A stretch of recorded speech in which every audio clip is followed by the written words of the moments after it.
어머니는 늘 가마솥 뚜껑을 열 때면 잠시 멈춰 서곤 했다. 보글보글 끓어오르는 김 사이로 보이는 건 누렇게 익어가는 보리쌀이었지만 그 가운데 눈처럼 하얀 쌀알들이 작은 섬처럼 떠 있었다. 보릿고개, 그 말만 들어도 배가 꺼질 것 같던 시절이었다. 온 나라가 굶주림과 씨름하던 그 시절, 우리 집 식탁도 예외는 아니었다. 하지만 어머니의 가마솥엔 언제나 비밀이 숨어 있었다. 보리쌀 사이사이 숨겨진 한 줌의 흰쌀. 그건 아버지와 막내딸인 나의 몫이었다. 막내는 우리 집 기쁨이니까 귀하게 먹여야지. 아버지는 늘 그렇게 말씀하시며 내 밥그릇에 흰쌀밥을 담아주셨다.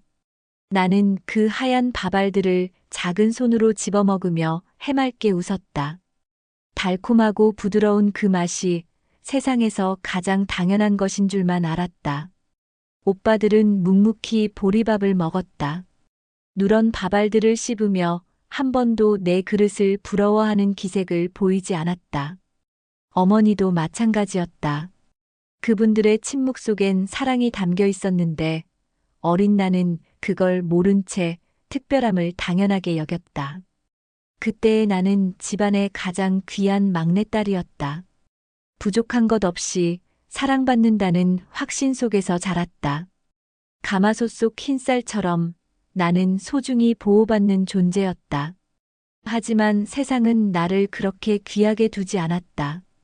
일제강점기 젊은 처녀들이 일본으로 끌려가던 시절이었다. 나는 그 끔찍한 운명을 피하기 위해 서둘러 결혼을 해야 했다. 시집가던 날 나는 아버지의 손을 놓지 않으려 했다. 하지만 아버지는 나를 뿌리치며 잘 살아라 한마디 남기고 돌아서셨다. 얼굴 한 번 보고 재봉틀도 있고 부자라던 동네 아주머니의 주선으로 아버지는 나를 남편의 집으로 데려다 주고는 울며 돌아서셨다. 그 뒷모습이 마지막이었다. 하지만 현실은 달랐다. 시아버지는 이미 돌아가셨고 시어머니는 두 번째 남편과 함께 살며 그 사이에서 아들을 셋이나 낳아 기르고 있었다. 그런데 그 두 번째 남편마저 그리 건강하지 못했다. 재봉틀이 있다던 부잣집은 온데간데 없었고 남은 건 또 다른 가난뿐이었다. 시집살이가 시작됐다. 부처님을 모신다는 시어머니는 팔자가 그리 좋지 못한 억센 사람이었다. 남편은 장남이었고 아래로 남동생이 4명이나 더 있었다. 막내 동생은 겨우 7살로 아직도 밤마다 이불에 지도를 그리는 철부지였다. 그 위로 동생들의 밥과 옷가지를 챙기는 것은 모두 내 몫이었다. 새벽 4시면 일어나야 했다. 아궁이에 불을 지피고 물을 길어다가 밥을 해야 했다. 보리쌀뿐인 밥이었지만 식구가 많으니 가마솥을 2번이나 끓여야 했다. 그 사이 시어머니는 불당 앞에 앉아 연부를 외우셨다. 자비롭고 인자하신 부처님을 모신다면서도 며느리에게는 매정했다. 장남 며느리가 이 정도도 못하면 어쩌려고. 시어머니의 잔소리는 끝이 없었다. 밥이 설익으면 혼나고 빨래가 깨끗하지 않으면 또 혼났다. 남편은 별말 없었다. 어머니 앞에서 아내를 두둔할 용기도 없는 사람이었다. 그저 집 밖 일만 하면 된다며 나 몰라라 했다. 가장 힘든 건 막내 시동생이었다. 7살 녀석이 밤마다 오줌을 쌌다. 그럼 새벽마다 이불을 빨아야 했다. 찬물에 손이 얼어도 비누가 없어 잿물로 빨아도 그 녀석은 다음 날 밤이면 또 똑같았다. 철없는 막내를 보면서도 화를 낼 수가 없었다.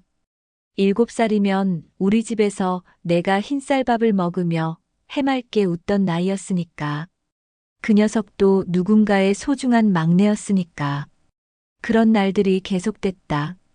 동네 아주머니들은 새댁이 참 부지런하다며 칭찬했지만 내 마음 깊숙한 곳엔 서러움이 쌓여갔다. 친정 부모님이 보고 싶어도 멀리 시집 온 탓에 쉽게 만날 수도 없었다. 편지 한 장 쓰는 것도 시어머니 눈치를 봐야 했다. 나는 그제야 깨달았다. 가마솥 속 흰쌀이 얼마나 소중한 것이었는지를, 아버지의 그 마지막 잘 살아라는 말씀이 얼마나 간절한 축복이었는지를, 그리고 나를 귀하게 여겨주던 그 모든 사랑들이 얼마나 따뜻했었는지를. 지금도 가끔 밥을 지을 때면 그 시절이 떠오른다. 가마솥 뚜껑을 여는 어머니의 조심스러운 손길, 보리쌀 사이로 반짝이던 흰 쌀알들, 그리고 시집가던 날 울며 돌아서던 아버지의 뒷모습까지. 그때 나는 몰랐다.